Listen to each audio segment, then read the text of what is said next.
अस्सलाम वालेकुम जी। ਅਸੀਂ ਇਸ ਟਾਈਮ ਆਏ ਆ ਜੀ ਆਟੇ ਦੀ ਚੱਕੀ ਤੇ। ਅੱਛਾ, ਆਟੇ ਦੀ ਚੱਕੀ ਤੇ ਸਾਡਾ ਕੀ ਕੰਮ ਹੈ ਕਿ ਜਿਹੜਾ ਅਸੀਂ ਅਹਿਸਾਸ ਰਾਸ਼ਨ ਸ਼ਾਪ ਬਣਾਈ ਹੈ ਉਹਦੇ ਵਾਸਤੇ ਜਿਹੜਾ ਅਸੀਂ ਪਿਓਰ ਆਟਾ ਪਿਓਰ ਗੰਦਮ ਖਰੀਦੀ ਹੈ। ਅਸੀਂ ਆਪਣਾ ਆਟਾ ਪਿਸਵਾ ਕੇ ਆਪਣੇ ਗੱਟੂ ਦੇ ਕੇ ਅਸੀਂ ਆਪਣਾ ਜਸਟ ਫॉर ਹਿਊਮੈਨਿਟੀ ਦਾ ਇਨਸ਼ਾਅੱਲਾ। ਇਹ ਨਹੀਂ ਕਿ ਅਸੀਂ ਮਿਲ ਤੋਂ ਆਟਾ ਲੈ ਲਈਏ ਜਿਹਦੇ ਵਿੱਚ ਸੂਜੀ ਵੱਖਰੀ ਹੋਈ ਹੋਵੇ, ਮੈਦਾ ਵੱਖਰਾ ਹੋਇਆ ਹੋਵੇ, ਪਿੱਛੇ ਫੱਕ ਹੋਵੇ, ਉਹ ਆਟਾ ਉਹ ਨਹੀਂ ਕਰ ਰਹੇ। ਪਿਓਰ ਗੰਦਮ ਖਰੀਦ ਕੇ ਉਹਨੂੰ ਸਫਾਈ ਕਰਵਾ ਕੇ ਉਹਨੂੰ ਚੱਕੀ ਤੇ ਪਿਸਵਾ ਕੇ ਉਹ ਆਟਾ ਅਸੀਂ ਇਨਸ਼ਾਅੱਲਾ ਔਰਫਨ ਫੈਮਿਲੀ ਦੇ ਘਰਾਂ 'ਚ ਦੇਵਾਂਗੇ। ਅਸੀਂ ਹੁਣ ਜਾਣਿਆ ਚੱਕੀ ਤੇ ਤੁਹਾਨੂੰ ਸਾਰਾ ਅਲਫ ਤੋਂ ਲਾ ਕੇ ਜੀਏ ਤੱਕ ਤੁਸੀਂ ਸਾਡੇ ਨਾਲ ਅਟੈਚ ਰਹਿਣਾ ਹੈ।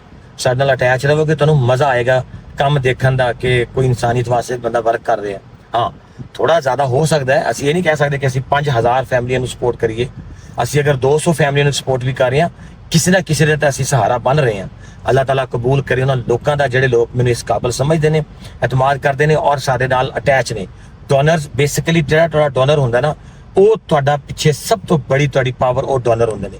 ਉਹਨਾਂ ਨੂੰ ਅਗਰ ਤੁਸੀਂ ਇਤਮਾਦ 'ਚ ਲੈ ਲੈਂਦੇ ਹੋ, ਅਗਰ ਤੁਸੀਂ ਉਹਨਾਂ ਨੂੰ ਕੰਮ ਸਹੀ ਕਰਕੇ ਦਿਖਾਉਂਦੇ ਹੋ, ਡੋਨਰ ਤੁਹਾਡੇ ਤੇ ਜਾਨ ਵਾਰ ਦਿੰਦਾ। ਇੱਥੇ ਸਿਆਪਾ ਕੀ ਹੈ, ਜਿਹੜਾ ਡੋਨਰ ਪੈਸੇ ਭੇਜਦਾ ਲੋਕੀ ਆਪ ਖਾ ਜਾਂਦੇ ਨੇ। ਦਿਖਾਉਂਦੇ ਕੁਝ ਨੇ, ਕਰਦੇ ਕੁਝ ਨੇ, ਮਾਰਦੇ ਸੱਜੀ ਨੇ, ਦਿਖਾਉਂਦੇ ਖੱਬੀ ਨੇ।